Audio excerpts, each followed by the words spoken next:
বারবার উঠে বলেছে সলাহ সলাহ সলাহ, নামাজ নামাজ নামাজ।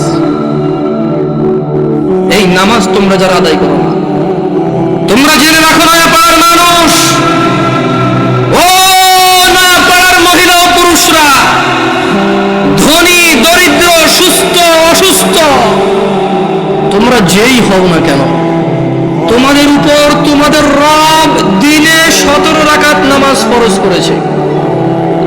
তোমাদের মধ্যে যে কোনো ব্যক্তি দিনে, পুরা দিনে সকাল থেকে রাত পর্যন্ত এই 17 রাকাত নামাজ আদায় করবে না, যে সে তার রবের সাথে কুফরি করেছে, রবকে অস্বীকার করেছে। ক্ষমা চাও তোমাদের রবের কাছে। আজকের এই মাহফিল তোমাদের জীবনের নামাজ ত্যাগের ইতির দিন হোক। আজকের এই নয়াপাড়ার মাহফিল তোমাদের জীবনের 5 ওয়াক্ত 17 রাকাত নামাজের সূচনার দিন হোক।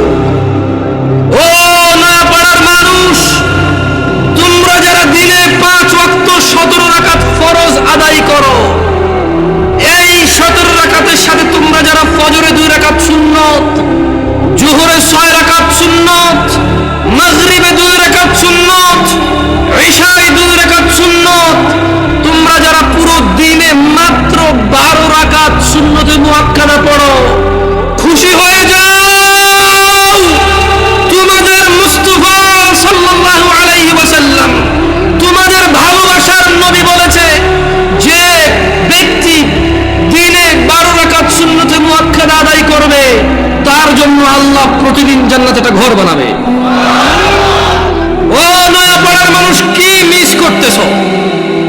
নয়াপাড়ার মানুষ, তোমাদের রাসূল প্যারে হাবিব সাল্লাল্লাহু আলাইহি ওয়াসাল্লাম বলছেন, ফজরের 2 রাকাত সুন্নত এ পুরো দুনিয়া আর দুনিয়াতে যা কিছু আছে সব কিছুর চাইতে উত্তম। তাহলে যে 2 রাকাত সুন্নত পৃথিবীর চাইতে উত্তম, ওই 2 রাকাতের সুন্নতের পরে যে 2 রাকাত ফরজ রয়েছে, এই ফরজের আল্লাহু আকবার কি দিয়ে মিটাবা? এই ফরজের সামি আল্লাহু লিমান হামিদা কি দিয়ে মিটাবা? কত টাকার মালিক হয়েছে তুমি নামাজের কাফারা দিবা, যেখানে সুন্নত 2 রাকাতের মূল্য পুরো পৃথিবীর সমস্ত সম্পদ বিক্রি করে যদি একটা স্বর্ণ কিনা হয়, ওই স্বর্ণকে যদি, এটা আমি ব্যাখ্যা দিচ্ছি বুঝার জন্য সহজে, ওই স্বর্ণকে যদি 1 পাল্লা রাখা হয়, আর ফজরের 2 রাকাত সুন্নতকে যদি 1 পাল্লা রাখা হয়, ফজরের 2 রাকাত সুন্নত ভারী। ওই সুন্নত এত ভারী হলে ওই ফজরের নামাজের ফরজ যেটা তুমি ঘুমের মধ্যে কাটিয়ে দাও, ওই 2 রাকাত ফরজের আল্লাহু আকবার, সামি আল্লাহু লিমান হামিদা, আত-তাহিয়াতু সুবহান রাব্বিয়াল আযীম, সুবহান রাব্বিয়াল আলা কি দিয়ে কিনবা? তুমি কি কয় টাকার মালিক হয়েছে যে 2 রাকাত সুন্নত পুরো পৃথিবীর চাইতে উত্তম? তাহলে ওই ফরজের কি? জেনে রাখো উম্মতে মুহাম্মাদরা সাল্লাল্লাহু আলাইহি ওয়াসাল্লাম, তোমরা ভেবো না এই মাহফিলে 2 লাখ টাকা দিয়ে জিতে যাবে। ও উম্মতে মুহাম্মাদরা, তোমরা ভেবো না মাহফিলে দরিদ্রতার কারণে 10 টাকা দিতে পারোনি হেরে যাবা। জেনে রাখো 5 ওয়াক্ত নামাজিরা, মহিলা এবং পুরুষরা, আল্লাহর নবী সাল্লাল্লাহু আলাইহি ওয়াসাল্লাম বলছে, কিয়ামতের দিন বান্দার সর্বপ্রথম হিসেব হবে নামাজের। ফাইন সলুহাত, যার নামাজ ঠিক থাকবে সে নাজাতও পাবে, জিতেও যাবে। আর যার নামাজ ঠিক থাকবে না, সে হেরেও যাবে, ধ্বংসও হবে। নাউযুবিল্লাহ। তোমরা কি বুঝতে পেরেছো কোন কয় রাকাত নামাজের কথা বলা হচ্ছে? আমি মনে সুন্নত পড়তে না করে দিছি না, ভিতির পড়তে না করে দিছি। ভিতির এমন একটা নামাজ, সাল্লাল্লাহু আলাইহি ওয়াসাল্লাম, তিনি সাল্লাল্লাহু আলাইহি ওয়াসাল্লাম কখনো ভিতির ছাড়তেন না, 1 রাকাতও পড়তেন। এইবার একটা কথা কয়ে দিয়েছে, আপত্তি আছে ভাই, ভিতির 1 রাকাত মানে? দেখুন সিম্পল লজিক, ভিতির মানে বেজর, ওকে?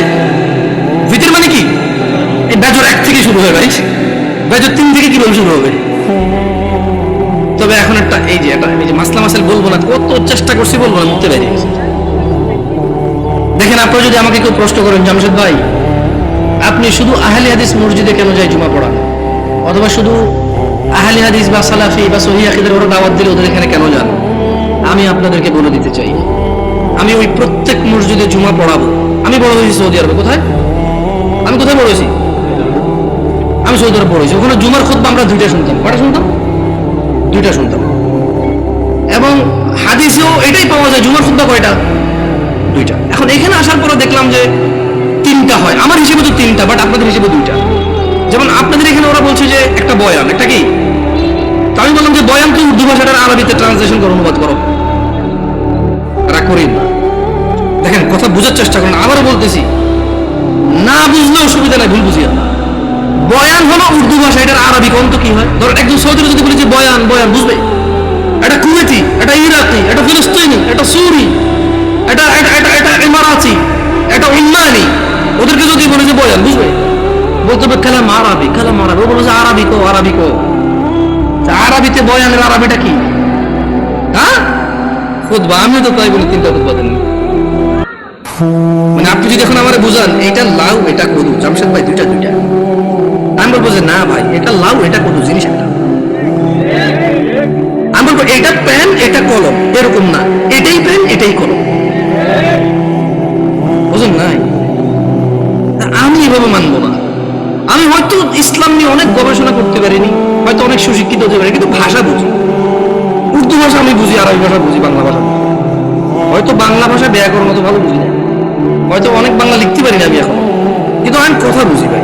আপনি যদি বলেন যে এটা কলম এটা প্যান, আমি বলবো নো, এটাই কলম এটাই প্যান। ইংরেজিতে প্যান, বাংলাতে প্যান। জিনিস কয়টা? ভাষা কয়টা? ভাষা পাঁচটা হইলো, জিনিস কয়টা? আমিও কই বয়ান মানে এটা আরবিতে ট্রান্সলেশন করলে খুব হবে।